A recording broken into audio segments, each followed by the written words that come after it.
बिस्मिल्लाहिर्रहमानिर्रहीम। अस्सलाम वालेकुम। कैसे हैं आप सब। आज मैं बना रही हूँ तहरी। मैंने 3 दरमियाने प्याज लिए 1.5 कप ऑयल में और इसको फ्राई किया। फ्राई करने के बाद इसमें तमाम साबित मसाले इसमें शामिल कर दिया है। 1 टीस्पून लहसुन अदरक का पेस्ट इसमें शामिल कर दिया।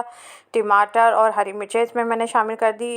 2 चाय के चम्मच जो है लाल मिर्चों का पाउडर शामिल कर दिया। 1 चाय का चम्मच हल्दी कर दी। 1 चाय का चम्मच कुटी हुई लाल मिर्चें कर दी। 1 चाय का चम्मच जो है ज़ीरा शामिल कर दिया। इसको भुना। अच्छी तरह भुनने के बाद जो है इसमें आलू शामिल कर दिए, साथ में ही दही शामिल कर दी। इसको 4 से 5 मिनट मैंने भुना। भूनने के बाद जो है पानी इसमें 1 प्याली शामिल कर दी। हरी मिर्चें शामिल कर दी। आलू गलाने के लिए ढक्कन लगा के इसको छोड़ दिया। 5 मिनट बाद जो है आलू हमारे हो चुके थे। फिर इसमें मैं 1 टीस्पून जो है चिकन पाउडर शामिल कर दूँगी। इसको मिक्स करूँगी। फिर इसमें मैं चावल शामिल कर दूँगी कि जो आधे घंटे के लिए मैंने सोक कर लिए थे। 6 से 7 जो है पानी इसमें शामिल कर दिया। 1 टीस्पून गरम मसाला, नमक हस्बे ज़ायक़ा, हरा धनिया इसमें शामिल कर देंगे और चावल डाल के इसका पानी खुश कर लेंगे और फिर दम लगा देंगे। ये हमारी तहरी की तैयार है। वीडियो पसंद